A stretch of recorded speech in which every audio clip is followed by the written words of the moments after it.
Welcome to Slack Signal X. Today, how Gen X changed tattooing forever, and then walked away.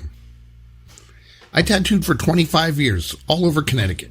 Strip malls, small towns, cities, a half dozen shops, hundreds of names, thousands of hours under buzzing machines, and then one day, I was done.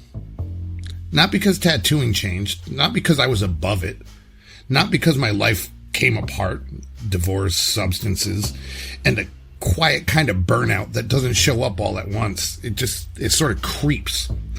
I stepped away, packed up my machines, and shut my shop down without ceremony. But I never stopped thinking about it. This video, well, this is me figuring out what it all meant. Because even now, 4 years later, I still miss it. I miss the people, the sound, the focus. I miss what it gave me and what it cost. This is for the ones who lived it. This is for the generation that helped turn tattooing into a language, even if we never learned to speak it perfectly. But before I go deeper, please like, subscribe, and don't be a poser. 1. Before we got there, tattooing was something you got in the Navy or after a few fights or in jail. It had rules, but not the kind you found in art school. Shops were functional, rough around the edges, flash on the wall, no questions asked. Nobody was talking about personal expression. You picked a design, you sat down, and you got it done. If you were a weirdo or an artist or had a dumb punk haircut like I did, chances are they didn't take you seriously. But we kept walking through the doors. 2. Some of us worked our way in and apprenticed. Others weren't formally trained but figured it out. Stuck machines together from catalogs and sketchy parts. Learned on each other. Scarred our friends. Scarred ourselves. We call it an apprenticeship, but most of it was trial and error. Heavy on the error. But we stuck with it. Because it was real. Because when you're broke and lost and 20, putting something permanent on someone else's body feels like a reason to keep showing up. And when you get it right just once, it sticks with you. Tattooing gave us direction. Not always stability, but purpose. 3. People think nothing happens in Connecticut. They're not entirely wrong. But if you knew where to look, there was a scene.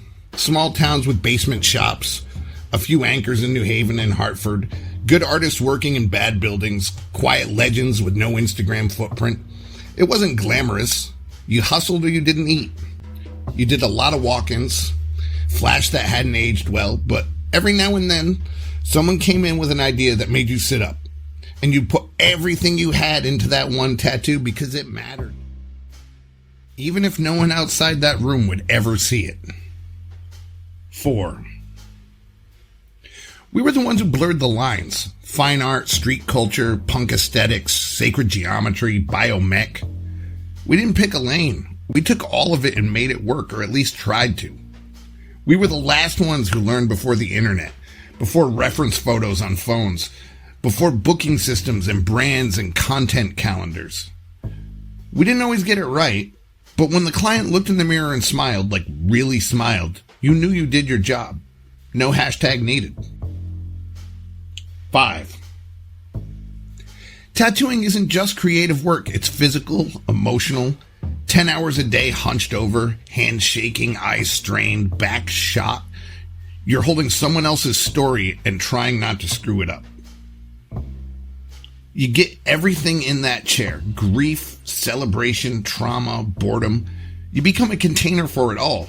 And if you've got your own demons, if your marriage is falling apart, or you're messed up again, or you're barely holding it together, sometimes the shop chair becomes a place to hide, until it doesn't. 6. Then the shows came. Miami Ink, LA Ink. Tattooing went mainstream, overnight. Suddenly, everyone wanted a half sleeve. Tattoo shops turned into lifestyle brands. Artists became influencers. Some of us adapted, built names, built followings. Some of us just kept our heads down, worked through it. Watched the sacred parts get louder, brighter, and cheaper.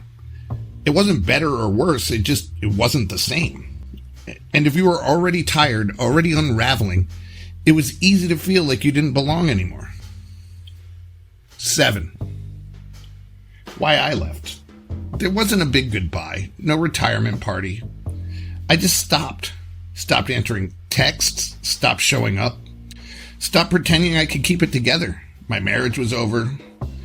I was messed up again. I hated the mirror, and the chair felt like a lie. I'd spent 2 decades helping other people mark their survival, and I couldn't mark mine. So I walked, put the machines in a box, closed the door.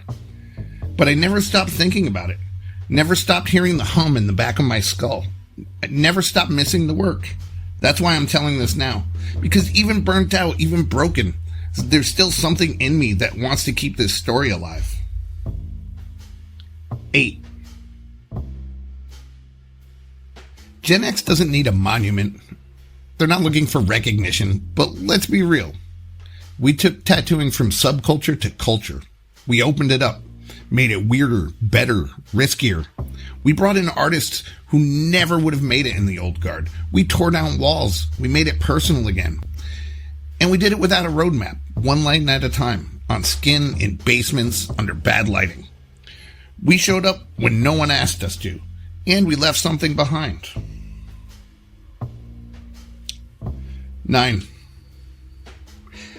I haven't tattooed much in the last few years, but I still catch myself lining things up in my head. I still stare at strangers' arms in line at the gas station. Still see healed work from 20 years ago when someone tags me in a photo I didn't ask for, but do appreciate. I don't miss the chaos or the hours, but I miss the connection, the weight of it, the silence between machine buzzes when it was just you and the work. Tattooing taught me how to focus, how to listen, how to care about the details, even when the rest of your life was crumbling. This isn't a comeback story, but it's not a eulogy either. It's just a marker, a line, drawn deep and deliberate, like I always did. Thanks again. This has been Slack Signal X.